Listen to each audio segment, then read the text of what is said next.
All right, my name is Moss Gary Lee, and I am going to do demonstrations of the proper sleeper hold with my student, J.D. J.D. has volunteered to allow me to try to put him to sleep, and when I get him to the point of a sleeper hold, he will tap my arms to let me know that I have put him almost to sleep. I will not put him all the way to sleep because I don't do that just for the fun of doing it, and I wish you kids would stop doing that because it really does create a problem. This is not a toy. This is the real thing. This is how you do it correctly. And I'm going to answer many of the questions that people have asked. One of them has always been, how long will they stay out? Well, the thing is, how long a person stays out depends upon the physical anatomy of the person. Between us, I wouldn't stay out as long as he would. The other one is the mental strength of the person and how long you hold him in the position of the sleeper hold. Remember that you don't hold him longer than 30 seconds. And a person held for 30 seconds usually can stay out for quite a few minutes. And I mean minutes, like 5 to 10, and up to as much as 15 minutes. Okay, and then, if a person's really big and strong, and you only hold them for 5 seconds, well, they're only going to stay out for a few seconds. But long enough for you to grab a set of handcuffs and put them in cuffs, and throw them in jail for assaulting you or fighting you.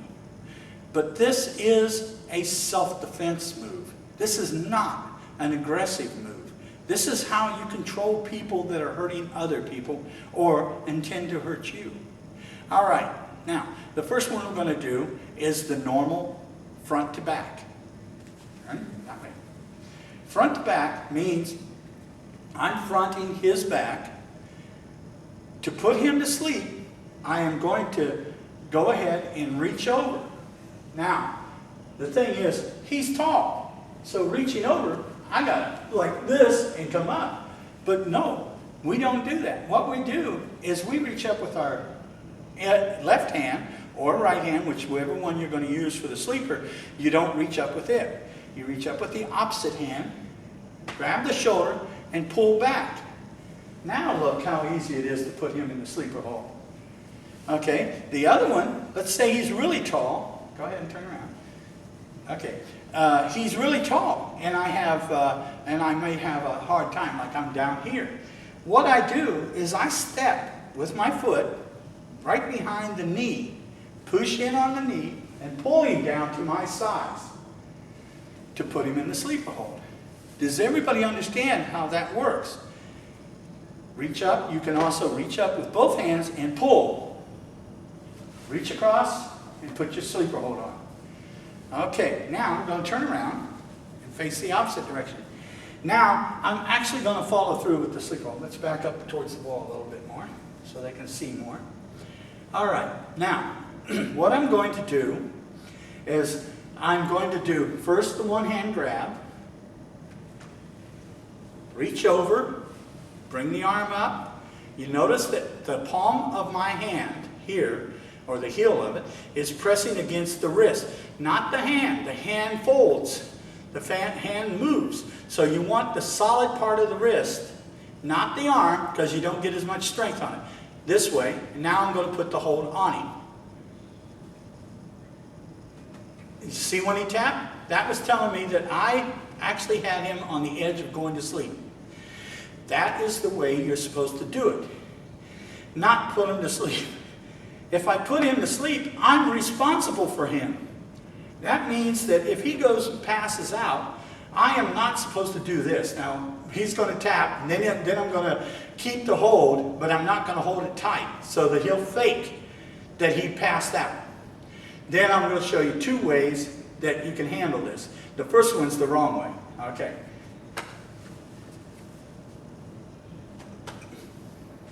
Now pass out.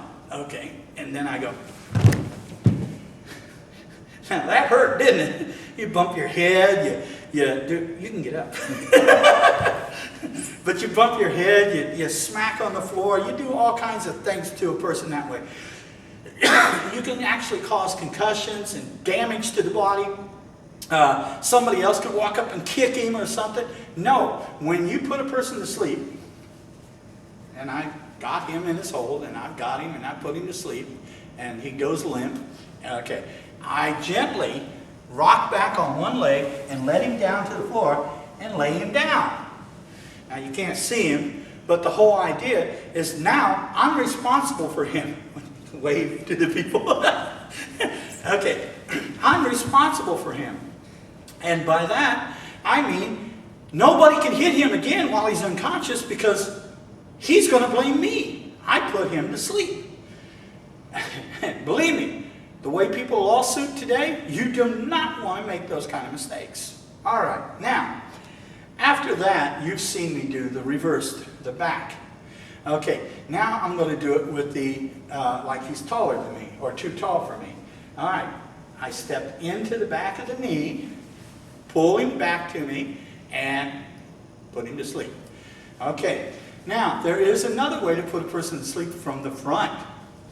Now, the front is real easy, but most people make it hard.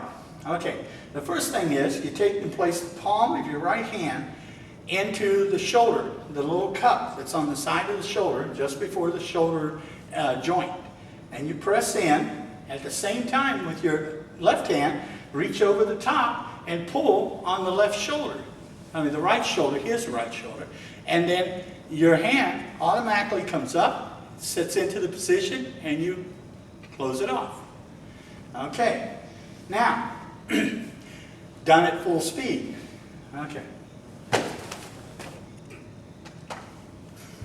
Okay, did you see that? He tapped. He let me know he was going to go out if I held the thing for more.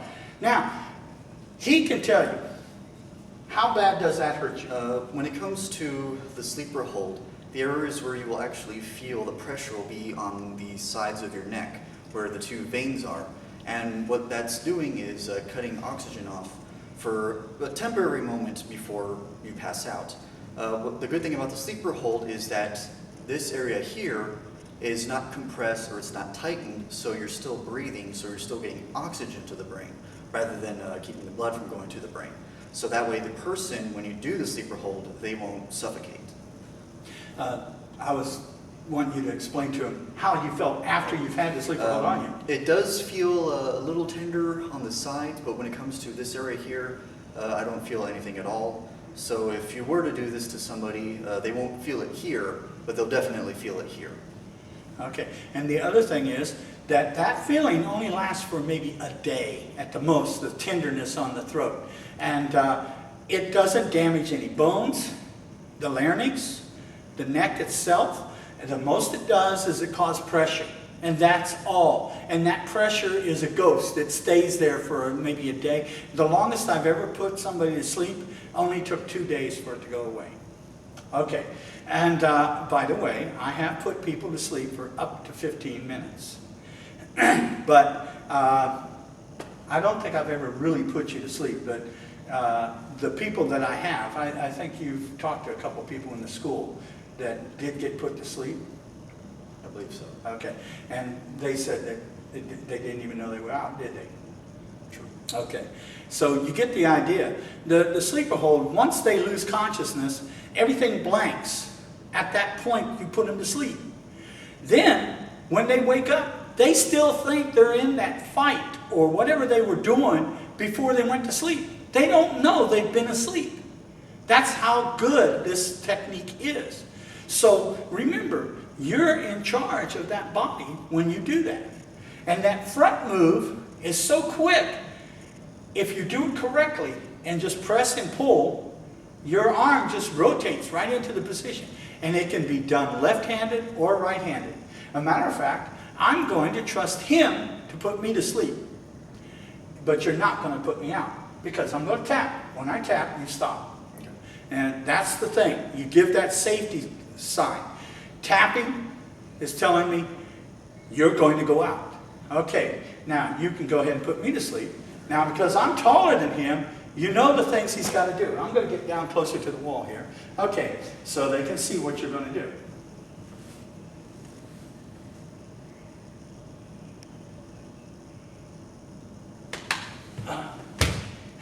Okay, at that point, what I did that made it last so long, and it was about, what, 10 seconds, 15 seconds at the most? A little less than that. A little less than that, okay. Before he finally got me to sleep, was because there's two things you can do. When you get the sleeper hold put on you, the first thing you can do is struggle and tighten up. And when you tighten up, it tightens up here too, and that puts you to sleep faster. Or you can relax. Don't struggle. Think, reach, grab, whatever you need to do to make him break the sleeper hold. Reach up and pull his arm away from the heel of his wrist. If you know the sleeper hold ahead of time, you know where to reach. But don't strengthen up. Don't try to struggle against it or you'll go out faster. JD, thank you very much for helping me with this.